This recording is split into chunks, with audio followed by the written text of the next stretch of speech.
இந்த வைகை வளவன் என்று கேட்கத் தொடங்கிவிட்டனர்.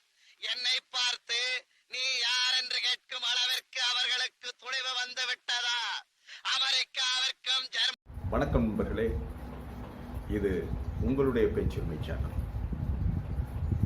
நம்முடையது, நமக்காக நாம் பேசிக் கொண்டிருக்கிறோம்.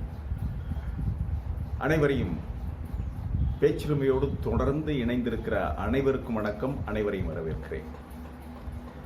இன்று திரு ஜகத் கஸ்பார் அவர்கள், பிரபல ஜகத் கஸ்பார், தமிழீழ ஆதரவாளர், பாதிரியார். அவர் இன்றைக்கு அதாவது முழு சங்கியாவே மாறிட்டாரா இல்ல பட்டும்படாம இருக்காரா அப்படிங்கிறத வெட்ட வெளிச்சமாக்கி இருக்கிறது தந்தி டிவியிலே அவர் கொடுத்த நேர்முகம். அந்த அமிர்தவர்ஷினி, அந்த தந்தி டிவியினுடைய பெண் நெறியாளர் பேட்டி எடுத்திருக்கிறாங்க. பல்வேறு கேள்விகளுக்கு அவர் பதில் சொல்லிக் கொண்டு வருகிறார். அதிலே அவரையும் அறியாமல் அவர் பாரதிய ஜனதா கட்சிக்காக பேசியிருப்பதுதான், அண்ணாமலைக்காக அவர் வக்காலத்து வாங்கியிருப்பதுதான் நம்மை ஆச்சரியப்பட வைத்திருக்கிறது.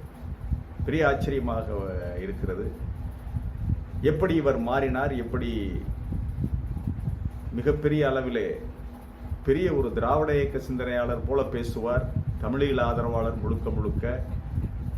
அதே சமயம் இந்த தேர்தலிலே அவர் மாறி இருப்பதுதான் மிகப்பெரிய ஆச்சரியமாக இருக்கிறது. வாருங்கள் அதை பார்க்கலாம். அதற்கு முன்பாக நம்முடைய சேனலை நீங்க சப்ஸ்கிரைப் பண்ணிட்டு மறக்காம பெல் பட்டனை அழுத்துங்க. அண்ணாமலை அவர்கள் திருப்பூரில் நட்பான அடிச்சுட்டு அந்த பேட்டியில என்ன சொல்லியிருக்காரு அப்படின்னா, அதாவது ஆரம்பத்திலிருந்து அந்த பேட்டியில அவர் தமிழீழ விடுதலை போராட்டம், அதனுடைய கடைசி கட்டம், அதுல திரு பிரபாகரன் அவர்கள் தன்னுடைய மனைவியையே சுட்டுக் கொன்ற ஒரு மிக மிக இரங்கத்தக்க ஒரு விஷயத்தை எல்லாம் அவர் பதிவு செய்கிறார். பிரபாகரன் அவர்கள் உயிரோடு இல்லை என்று ஆணித்தரமாக பேசுகிறார். அதில் எல்லாம் நமக்கு வேறு ஒரு விமர்சனத்திற்கு வழி இல்லை. அதே போல தமிழீழத்தினுடைய பொருள் முதலீட்டாளர்கள் முதலீடு செய்திருக்கிறார்கள். தமிழீழ விடுதலை புலிகள் பல கோடிகளை முதலீடு செய்திருக்கிறார்கள். அந்த முதலீடு சம்பந்தமாகத்தான் இப்பொழுது துவாரகா உயிரோடு இருக்கிறார் என்கிறார்கள். மற்றும் பிரபாகரன் அவர்கள், ஒரு செட்டப் செய்யப்பட்ட பிரபாகரன் அவர்களை வெளிக்கொண்டு வருவார்கள் அப்படின்னு சொல்லி நிறைய விஷயங்களை அவர் பதிவு செய்து கொண்டே வரும்போது அந்த பெண் நெறியாளர் கேட்கிறாங்க, அவங்க தந்தி டிவி நெறியாளர் கேட்கிறாங்க, பாரதிய ஜனதா, அதாவது இந்தியாவில் அடுத்து ஆட்சி அமைப்பது யார் என்று அவங்க கேட்கிறாங்க. இப்போதுதான் இவருடைய உண்மை முகம், இவருக்குள்ளே இருக்கின்ற அந்த அண்ணாமலை மேல் ஏற்பட்ட ஈர்ப்பு, திமுக மேல், திராவிட இயக்கங்களின் மேல் இருக்கின்ற வெறுப்பு எல்லாமே வெளிப்படுதுங்க. ஒவ்வொன்றா வெளியே வருது. இவர் எப்படி பாரதிய ஜனதா கட்சியினுடைய அனுதாபியாக இருக்கிறார் என்பதற்கு இங்கேதான் நம்ம ப்ரூவ் பண்ண முடியும். கேட்ட உடனே கொஞ்சம் கூட தயங்காமல் திரு ஜெகத் கஸ்பார் எதை பதிவு செய்கிறார் என்றால், 250 தொகுதிகளை, என்னை பொறுத்தவரையில் நான் சொல்கிறேன், பாரதிய ஜனதா கட்சி தனிப்பட்ட முறையில் 250 தொகுதிகளை வெல்லும். அதனால் அமித்ஷா அல்லது மோடி இருவரில் ஒருவர் பிரதமராகுவார்கள்.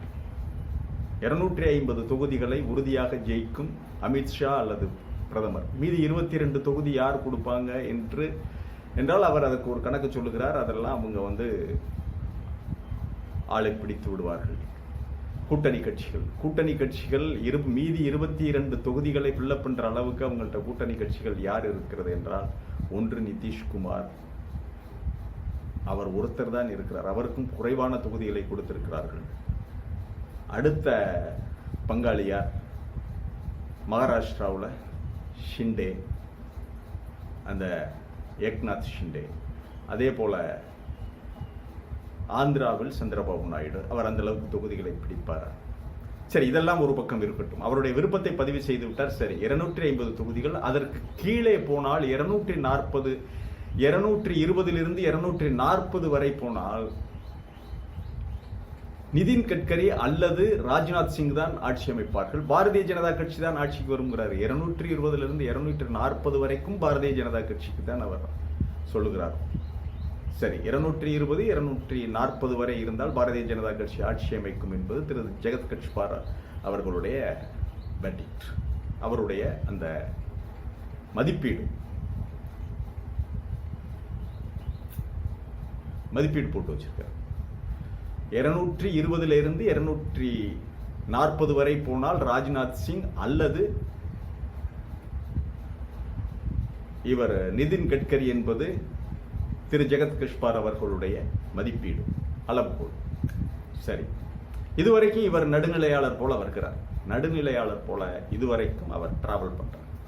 ரைட், நாமளும் ஓகே, சரி, அவர் சுற்றி பார்த்த வரைக்கும் அவருக்கு கிடைத்த தகவல் படி இப்படி இருக்கலாம். நம்ம பாரதிய ஜனதா கட்சி மீண்டும் வரக்கூடாது என்பது என்ற விருப்பம் வேறு, மதிப்பீடு என்பது, அளவுகோல் என்பது, ஒரு கருத்து கணிப்பு என்பது வேறு.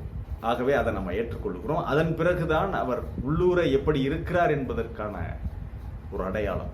அதன் பிறகு தமிழகத்திலே யாருக்கு எத்தனை தொகுதிகள் கிடைக்கும் என்று சொன்ன உடனே திமுக கூட்டணி 35 தொகுதிகளை வெல்லும் சொல்றார்.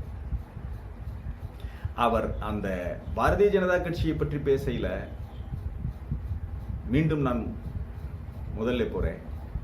பாரதிய ஜனதா கட்சியை பற்றி பேசும்போது அவர் மறந்தும் கூட ராகுல் காந்தி அவர்களுடைய பரப்புரை, பிரியங்கா காந்தி அவர்களுக்கு கிடைத்திருக்கிற மக்கள் எழுச்சி, அகிலேஷ் யாதவ், தேஜஸ்வி யாதவ் போன்ற இளைஞர்கள் எல்லாம் கெஜ்ரிவால் மற்றும் சிபுசோரன் இவர்களெல்லாம் உள்ள பிடிச்சு போட்டதுக்கு பிறகும் அந்த இளைஞர்கள் மக்களை திரட்டி போராடுகிறார்கள். மிகப்பெரிய அலை வட இந்தியாவில் எழுந்திருக்கிறது என்பதை பற்றியெல்லாம் ஒரு வார்த்தை கூட அவர் பதிவு செய்யவில்லை. ராகுல் காந்தி பெயரை உச்சரிக்கவே இல்லை. சரி, அது அவருடைய கூட பிறந்த அண்ணன் பிரபாகரன் அவருடைய கொலைக்கு ராகுல் காந்தி தான் காரணம் என்று அவர் எண்ணிக்கொண்டிருக்கலாம். சரி, காங்கிரஸ் கட்சி தான் கொன்றது என்று சொல்பவர்களே அவரும் ஒருவர். சரி, அந்த விஷயத்துக்குள்ள நம்ம போக வேண்டாம். அதனால் அவர் வெறுப்பின் காரணமாக அவர்களை சொல்லவில்லை. வெறுப்பின் காரணமாக காங்கிரஸ் மீண்டும் ஆட்சிக்கு வரக்கூடாது என்று நினைக்கிறார், விரும்புகிறார் என்பது அவருடைய விருப்பம். அதை பற்றி சொல்லலை. சரி, தமிழகத்தை பற்றி கேட்கும்போது அவர் என்ன சொல்றாரு, மீதி 5 தொகுதிகள் என்னென்ன தொகுதிகள், யார் வெல்லுவார்கள், அது எப்படி திமுக இழக்கும் என்று அந்த நெறியாளர் கேட்டவுடனே கஸ்பார் அவர்கள் சொல்லுகிறார், ஒன்று கள்ளக்குறிச்சி. அவர் சொல்ற தொகுதியெல்லாம் பாருங்க. கள்ளக்குறிச்சி யாரு? வேந்தர், பாரி வேந்தர் பச்சமுத்து. அவர் பாரதிய ஜனதா கட்சி பாமக கோலிஷன் பார்ட்டி, அதாவது பாரதிய ஜனதா கட்சி அவங்க தலைமையில் இருக்கிற பாமக, இந்த பாரிவேந்தருடைய அகில இந்திய ஜனநாயக கட்சி, இந்த கூட்டணி சார்பாக கள்ளக்குறிச்சியில் நிற்கின்ற பாரிவேந்தர் வெல்லுவதற்கான வாய்ப்பு ஒன்று. இரண்டாவதாக சொல்லுவது அவர் கோயம்புத்தூர் அண்ணாமலை. மூன்றாவதாக சொல்லுவது சௌமியா அன்புமணி. பாருங்க அவருடைய அந்த அதிமுக எவ்வளவு பெரிய இயக்கம், மாபெரும் இயக்கம். திருச்சியில நமது எடப்பாடி பழனிசாமி அவர்களுக்கு கூடிய அந்த வேட்பாளர் அறிமுக கூட்டம், அவருக்கு கூடிய அந்த கூட்டம், மக்கள் எழுச்சியை பார்த்து திமுகவே மிரண்டு போனது. அப்படி இருக்கின்ற பொழுது அவர் அதிமுகவை ஒரு பொருட்டாகவே எடுக்கல. அப்படி சொல்லியிருந்தா அதிமுக வெற்றி பெறுவதற்கு வாய்ப்புள்ள தொகுதிகளான திருச்சியை குறிப்பிட்டிருக்க வேண்டும், சிவகங்கை குறிப்பிட்டிருக்க வேண்டும், அல்லது தென்காசி தொகுதியை குறிப்பிட்டிருக்க வேண்டும், வடசென்னை தொகுதியை குறிப்பிட்டிருக்கலாம். இதெல்லாம் அவர்களுக்கு வாய்ப்புள்ள தொகுதிகள், மறுக்க முடியாது. அதிமுகவுடைய ஒரு வேலை, இதையெல்லாம் மறுக்க முடியாது. அதையெல்லாம் அவர் குறிப்பிடலை. அவர் சொல்றதெல்லாம் நெல்லை, கள்ளக்குறிச்சி, கோயம்புத்தூர். அதன் பிறகு வேற என்ன சொல்ல வர்றாருன்னா, அந்த 5ஐ முழுமையாக சொல்லி முடிக்கல, தேடுறார். அவர் பாரதிய ஜனதா கட்சிக்கான தொகுதிகளை தேடுகிறார். அதன் பிறகு சொல்றாரு, அண்ணாமலை மட்டும் திருப்பூரிலே நின்றிருந்தால் அண்ணாமலை சூரா ஜெயிப்பார் அப்படிங்கிறார். திருப்பூரிலே மட்டும் அண்ணாமலை நின்றிருந்தால் அண்ணாமலை எம்பி வெற்றி பெற்றிருப்பாருன்னு சொல்லி பதிவு செய்கிறார்.